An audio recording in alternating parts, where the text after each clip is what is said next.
Emerging into the music scene in the 1990s, Alanis Morissette quickly became one of the most successful and iconic musical figures of the decade.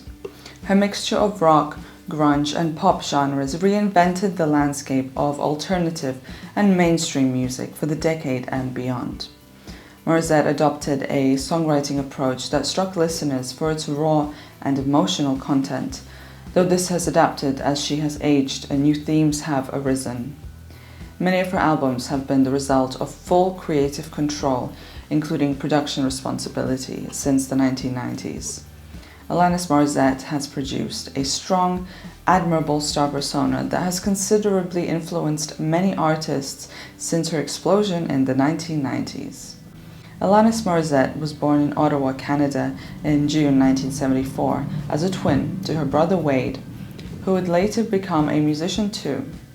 She also has an older brother, Chad, who works in the business sector. Her parents, Alan and Georgia, both worked in military schools, so Morissette and the family often moved around when she was a child, including to Germany. As a child, Morissette expressed avid interest in playing musical instruments, notably the piano. When they moved back to Canada, when Alanis was 6, she underwent piano lessons. She quickly moved on to composition and songwriting, mixed with a flurry of dance lessons. This creativity was juggled with full-time education throughout her teenage years, as Morissette made her television debut on Nickelodeon's You Can't Do That on Television.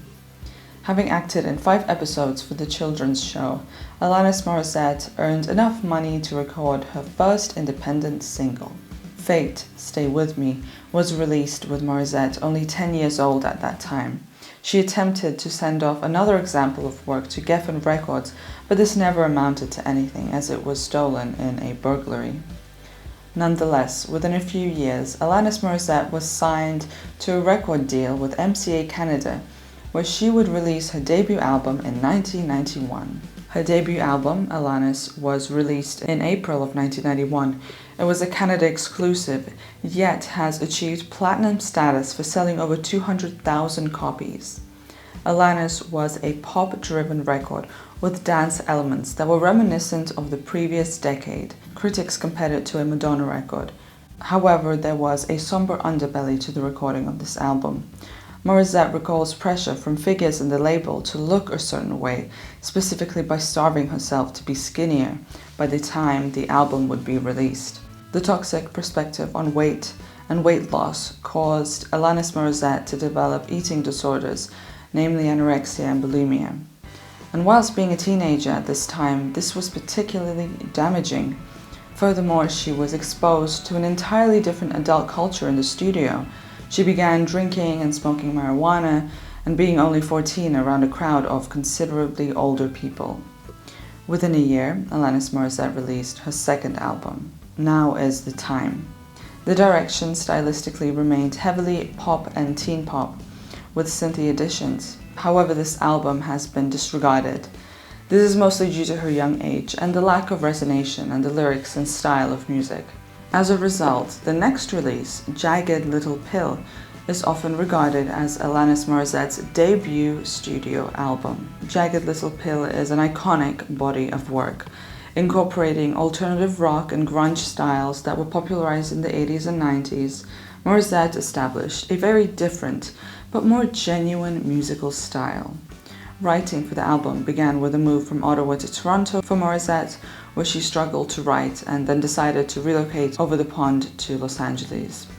Working alongside producer Glenn Ballard, they created a safe space for Morissette to write expressively and honestly.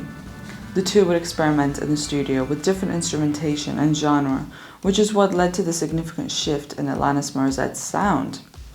Lyrically, she moved into more angsty outlooks of relationships, sexuality, and faith. The weight of these lyrical themes reflected a huge maturity shift in Morissette, even though she was still only 19 at that time of Jagged Little Pill. Jagged Little Pill became an instantly iconic album. At that time, it received numerous accolades, including 6 Juno Awards and 4 Grammys. And since then, there has been a build-up of legacy around the work, where the album has entered into Best Of and Top 10 album lists. Morissette's debut was also heavily credited for the influx of female alternative singers which would later emerge out of the late 1990s and 2000s, including Pink, Avril Lavigne, and Shakira. Its candidness was a major revelation for a new generation of young women singers and listeners who learned through Alanis Morissette that art is meant to channel our deepest emotions. Whilst Jagged Little Pill marks one of the most important parts of her career, Alanis Morissette has maintained her take on alternative music since. Another 6 studio-length albums have been released, with the latest being Such Pretty Forks in the Road in 2020. The albums drift between tingling electronic expressions and supposed former infatuation junkie to the reflective acoustic rock of Havoc and Bright Lights. In these ventures into new styles and themes, Alanis Morissette has bewildered and confused critics, demonstrating an unconventional approach to her musicianship. It is in this exploration of her sound that Morissette has presented a career fully within her control. During her music career, Alanis Morissette has also revisited her childhood passion for acting. From 1993 to 2016, she has been credited with 11 films of varying themes, from documentary to dystopia. And whilst most of these roles are smaller, some of them have had a major impact on culture in general.